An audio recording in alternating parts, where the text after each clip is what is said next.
Peace be to you. This is Omar Abdul Malik, physician assistant and health educator. Um, Today is September 2nd, 2019. So it's Labor Day here in America anyway. So happy Labor Day to you guys. I got off of my night shift. So I thought it'd be a good time to talk about labor since this is Labor Day. And one of those labors being a love of labor, and that being physician assistant.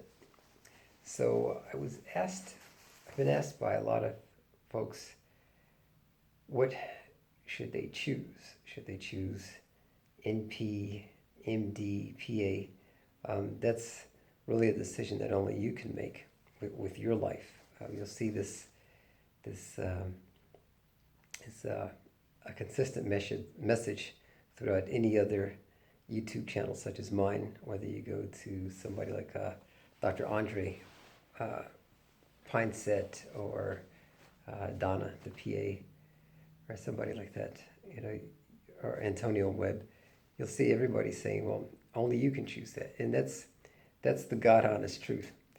You have to do what fits best with your life. And only you're the only one who can know that. I'm a physician assistant. I've been a physician assistant for almost 20 years now. It has been a great profession. I've got a few degrees. I earned a bachelor's in biology in '94, then another bachelor's in physician assistant, and a master's degree in physician assistant studies, and then a doctorate in health education. And I think all of these things, I really consider myself a kind of jack of all trades, if you will, master of none, maybe. But I would say my primary occupation is really physician assistant or medical provider. I work in conjunction with physicians and nurses,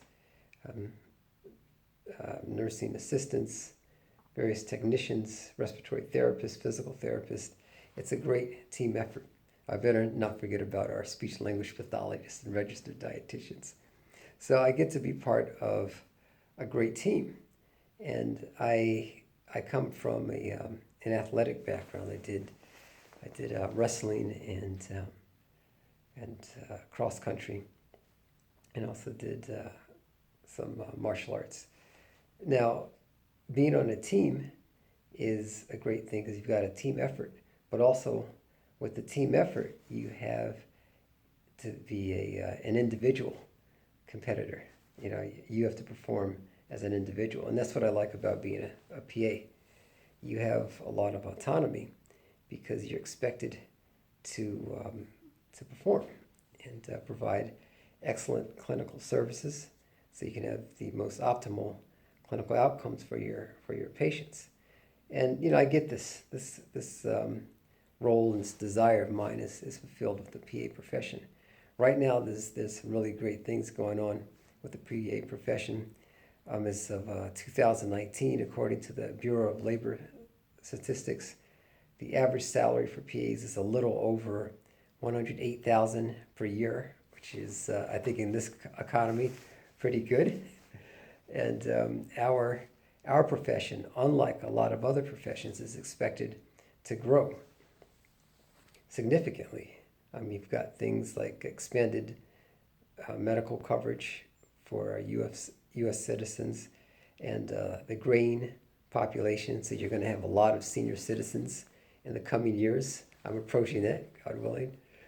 And this is there's a lot of roles that physician assistants can play. With this expanded coverage, you're going to have physician assistants opening their own practices with supervision from physicians. So we don't have total autonomy, and I don't think that we should. I think that we should still work under the licenses of physicians, and while working in conjunction with them as colleagues. And that's what I've enjoyed for the past 20 years, basically. I feel very well respected as a PA.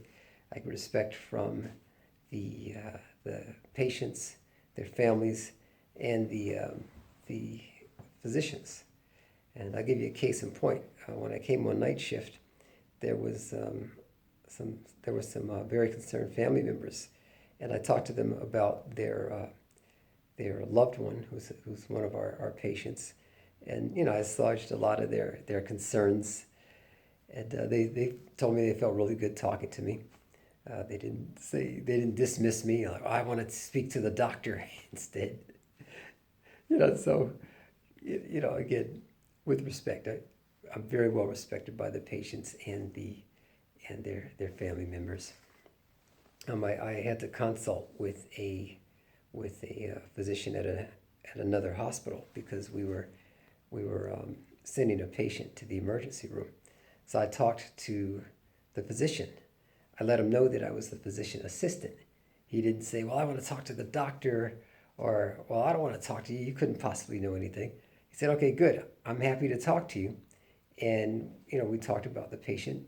We exchanged information about the patient so the doctor could receive the patient. Again, mutual respect. Both of us respecting our roles. There's going to be a lot of growth among the physician assistant profession. With that growth, there'll be a lot of controversy, as there are with all things. What do we call ourselves? Is it going to be assistant or associate? Or we're going to have even more expansive roles, even more autonomy? There's other YouTubers that talk about that. You can see some other good PAs that talk about the expanded roles, and some of my YouTube videos also talk about that. With the expanding roles with physician assistants, you may see more of us out in rural areas where doctors may not necessarily want to practice or may not be able to practice for one reason or another. I'm here in the inner city. This area, it hasn't quite gone the gentrification that's been happening in Washington, D.C. So there's still a great need to serve the underserved in this area, and I'm happy to be part of that. So a lot of the work I do in the community is based on just preventative medicine and education of people. So again, with being a PA, I'm able to fulfill that role. Those of you all that want to be part of this profession, I welcome you. It's not an easy road to traverse. It's a 4-year undergraduate degree. Then in many schools now require the GREs. There's about 2,000 hours of direct patient contact hours, and that's where you're dealing directly with patients, whether it's a certified nursing assistant, a phlebotomist, maybe a nurse, patient care technician, something where you're rendering services to patients. Then you've got to apply. So I've got videos about how to do things like your personal statements, and then hopefully, God willing, you'll get interviewed.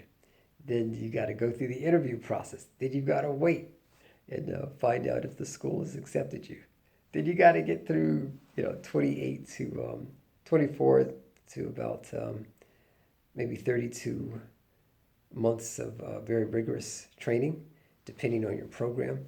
It's divided between the didactic phase, where you're taking your anatomy, physiology, immunology, clinical chemistry courses, then your fun stuff like your OBGYN, internal medicine, pediatrics. Then you go into your clerkships, and then you graduate, hopefully, and take your PANCE. That's the Physician Assistant National Certification Exam, and go on to enjoy an illustrious career as a physician, as a certified medically licensed physician assistant. So again, for me, it's been a great almost 20 years, and God willing, I'll have many more years to practice. So I at this stage in my career, I like being a mentor. So if you want to ask me some questions, you can leave them in the comments section. You can also reach me on LinkedIn, Twitter, and Facebook, and Instagram, and I'll be happy to answer your questions about how to become a physician assistant. So again, this is Omar Abdul Malik, physician assistant and health educator. I wish you all the very best of success in your positive endeavors. Peace.